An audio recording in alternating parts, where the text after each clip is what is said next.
Yeah. Onika ID Arts. Para sa'yo, Katrina. Kung minsan ang taong pinakamamahal natin, siya rin ang taong pinakamalaking dahilan ng sakit. Pero tandaan mo, hindi mo kailangang manatili sa bagay na unti-unting kumukuha ng peace mo. Noong una, parang ikaw ang pahinga sa mundo. Bawat ngiti mo'y dahilan parang umiti rin ako. Pero habang tumatagal, nag-iba ang lahat. Ang dating saya natin napalitan ng mga sugat. Bawat tawag may tanong, bawat chat may duda, bawat katahimikan puno ng pangamba. Mahal kita, pero bakit parang kulungan? Bakit sa relasyon natin ako'y nawawalan? Katrina, alam kong hindi madaling lumayo kapag puso mo mismo ang ayaw bumitaw sa taong mahal mo. Paulit-ulit ang away, paulit-ulit ang bate. Pangakong magbabago pero bumabalik muli. Sinasabi nilang love should make you feel alive. Hindi yung bawat gabi kailangan mong mag-survive. Gotta hold on, kahit pagod na ako. I try to understand every side of you. Pero kung love means losing myself every night, maybe letting go is finally doing what's right. This is a toxic relationship. Mahal kita pero I'm losing my grip. Every I love you comes with another fight. Every I'm sorry disappears overnight. Katrina, huwag mong kalimutan ng sarili mo. Hindi mo kailangang masaktan para mapatunayan ang puso mo. I still love you, but I have to let go.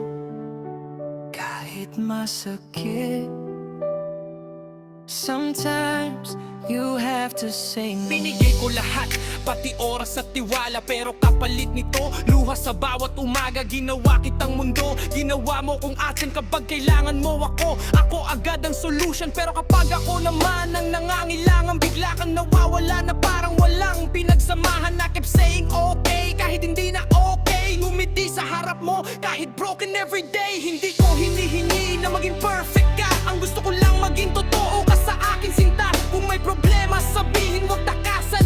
Dahil ang relasyon, dalawa ang dapat lumaban. Katrina, kung naririnig mo ang kantang to, sana malaman mong hindi ka nag-iisa sa mundo. Kung napagod ka, okay lang magpahinga. Kung nasaktan ka, okay lang lumuha. Hindi ka hinaan ng piliin ng sariling peace. Minsan ang pagbitaw ang kailangan para gumaling.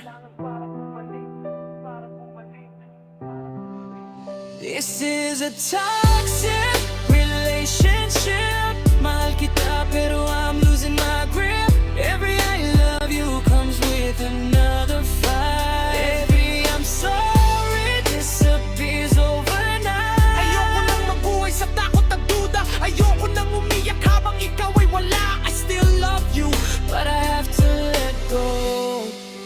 Kahit masakit, I need to say no. I gave you my heart, I gave you my trust. But somewhere between us everything turned to dust. You said you loved me, but love felt like pain. Every single promise disappeared like rain. I stayed through the silence, stayed through the tears, trying to save something I carried for years. But I'm only one person, I can't fix it alone. A relationship needs two hearts, not one on its own. Katrina, remember, you deserve to breathe. You deserve a kind of love that never makes you weak. No more chasing someone who keeps walking away. No more losing yourself just to make someone stay. Siguro hanggang dito na lang. Hindi dahil hindi na kita mahal, kundi dahil kailangan ko ring mahalin ang sarili ko. Sometimes goodbye isn't hatred, sometimes goodbye is healing. Hindi kita isusumpa, hindi kita sisisihin. Ang masasayang alaala mananatili sa akin. Pero ang sakit na to kailangan ko ng bitawan. Dahil hindi lahat ng mahal natin ay para habang buhay hawakan. I wish you the best, I hope you find your peace. And I hope someday this pain will finally cease. No more checking my phone, no more waiting all night, no more crying alone, just to make things right.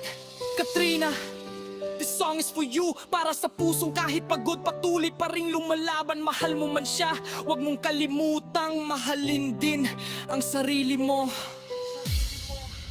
This is a toxic relationship. Mahal kita pero I'm losing my grip. Every I love you comes with another fight. Every I'm sorry disappears overnight. Ngayon pipiliin ko naman ang sarili ko. Kahit masakit, kahit mahirap, kahit malayo. I still love you, but I have to let go. This is goodbye, and I'm finally letting go. Katrina, para sa iyo ang kantang to. Hindi lahat ng pagtatapos ay pagkatalo. Minsan, ang pagtatapos ang unang hakbang para makita mong may mas tahimik na bukas. Onikay Diores, Toxic Relationship, para kay Katrina.